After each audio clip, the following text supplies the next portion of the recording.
Hey everyone, let's talk a little presidential politics today. The other day, President Obama gave an interview with Politico that surprised a lot of people because he expressed a not so subtle preference for Hillary Clinton as the nominee of the Democratic Party. Now, it surprised me for two reasons. First of all, I thought the president had been maintaining a studious neutrality during the primary season, refusing to tip his hand one way or the other. That was certainly not the case.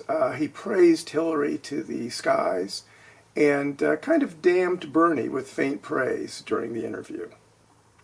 The second thing that surprised me is that I've always regarded President Obama as a very astute commenter on culture and politics. Pretty good political observer, kind of the pundit-in-chief. And in his remarks about this current primary season, I thought that his logic was so tortured, it was in fact the nuttiest thing that the president has ever said. And let's go over it for a second because it's worth noting. The first point that he wanted to make was that it was a great disadvantage for Hillary to be the front runner. That's right, it's a disadvantage to be the front runner. With an incredible stroke of intellectual jujitsu, Obama took the position that Bernie was in a better position by being the long shot candidate. And here's what he said. Bernie came in with the luxury of being a complete long shot and just letting loose. I think Hillary came in with both the privilege and burden of being perceived as the front runner. And in a culture in which new is always better, you're always looking at the bright, shiny object that people haven't seen before. That's a disadvantage to her. So what the president was basically saying was that a candidate who was perceived as being a lock going in, who is now supported by 38 of 44 senators, who is supported by 12 of 18 Democratic governors, and who is participating in a primary season in which the DNC and Debbie Wasserman Schultz have basically rigged the debates in favor of Hillary, that she's at a disadvantage. That's pretty unbelievable. I think 100 out of 100 candidates would rather be in the position that Hillary is in than the position that Bernie is in. And when I say the DNC has rigged the debates, let me remind everyone of this. Back in 2008, when candidate Obama overtook Hillary to secure the Democratic nomination, he needed, or benefited from, let me put it that way, 24 debates over the course of the primary season to engage the public, to gain the kind of name recognition that he needed, and to make the public comfortable with him. 24 debates. The more debates there are, the more it favors the less known insurgent candidate. So what did the DNC do this year? They limited the debates to 6. That is, 8 years ago there were 24 debates. This year there are 6. If that wasn't enough, they tucked the debates in times where the fewest number of people would be watching them. So, for example, one debate was right before Christmas on a Saturday night up against football games. Their debates have basically been Friday, Saturday, weekends when nobody's watching because people are out entertaining themselves on those days. It's a strategy by the DNC that is so favorable to Hillary and so brazen. I'm surprised that there hasn't been a widespread revolt among Democrats about it. When Bernie began his campaign, I listened to a lot of the early interviews with him. And the interviewers, typically nationally known interviewers for major networks, could barely contain their smirks when they talked to him because they thought his prospects were so small. But Barack thinks that this was an advantage. I beg to differ. The second bit of tortured logic from the Obama interview was his statement that it is not true that Bernie's campaign resembles his. Oh, really? Both of them were long-shot candidates. Both of them were insurgent candidates who offered a more progressive vision than Hillary did. Both of them galvanized marginalized parts of the electorate who hadn't been participating in the electorate previously. Both of them have hopes of expanding the Democratic base by including people who have felt disenfranchised in the past. Both of them view themselves as transformational candidates who will take the Democratic Party to a place where it hasn't been before. And most importantly, both of them hoped for a major political realignment where the Democratic Party expands and becomes a dominant party for years to come. The difference between Obama and Sanders is that Obama believed that he could achieve a political realignment by the force of his intellectual suasion, by the success of his policies, and as well by his personal charm, which is not insignificant.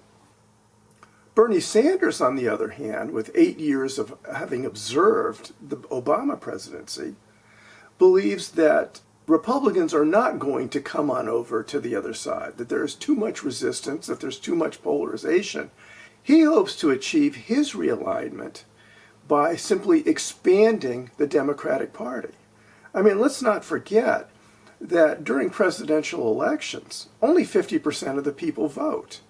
If everybody voted, Democrats would win all major elections because they have higher numbers of registration. The problem with the Democratic voter is that so many voters don't participate, so many feel disenfranchised. So Obama's notion that Bernie's campaign and his are significantly different is poppycock. I can't imagine where he got that notion. So the other interesting thing about Obama's interview with Politico is that just yesterday we got word that Bernie has been invited to the Oval Office for a sit-down with the president. And you have to think that maybe the president is rethinking the interview he gave. I'm not sure he realized how overwhelmingly his remarks would be taken to be a quasi-endorsement of Hillary. And I think he may be regretting that because, well, Hillary may lose. Hillary may lose Iowa. She may lose New Hampshire. And I'm not sure the president wants his credibility to go down with hers. And on another interesting but related note, Massachusetts Senator Elizabeth Warren has offered remarks that are a sort of quasi-endorsement of Bernie Sanders. The other day, Senate Democrats were noting that this was the 6th anniversary of the Supreme Court decision Citizens United, which opened the floodgates for both corporate and union massive spending in campaigns. And during her remarks, in which she was castigating the Citizens United decision, she said this: "A new presidential election is upon us. The first votes will be cast in Iowa in just 11 days. Anyone who shrugs and claims that change is just too hard has crawled into bed with the billionaires who want to run this country like some private club." Jesus, sounds like Bernie could have written that statement. Elizabeth Warren is fired up and ready to go. Now, my question for Elizabeth Warren is, if you feel, as that statement sounded, that there is such a stark choice to be made between Hillary Clinton and Bernie Sanders, why are you not out endorsing Bernie Sanders? I mean, why play footsie on the matter? I understand why a president would feel a need to observe some neutrality and in the interest of party unity and party order. But Elizabeth Warren should come out with both guns blazing. Now, my final reflection about this primary season, at least among the Democrats, is this.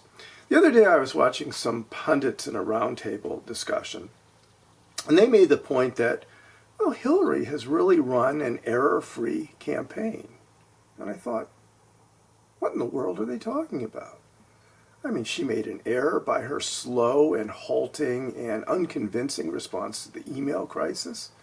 She made an error when she sequestered herself early in the campaign and wouldn't let media anywhere near her. She made an error when she was in New Hampshire walking down the road in a parade and cordoned herself off so no reporter could ask her a question. But the biggest error that Hillary has made, and the one that I think, if she goes on to lose this nomination, the one that may be the turning point, is when she sent out daughter Chelsea as an attack dog against Bernie Sanders. Having Chelsea go out and suggest to voters that if Bernie Sanders gets the nomination, they may lose their Medicare and their Social Security. A more preposterous notion has never been uttered. She managed to rile up the Democratic base. People from Rachel Maddow to Bill Moyers trashed Hillary after that. It was bad enough to make a campaign attack that was worthy of Richard Nixon. But to send your daughter out to make the attack?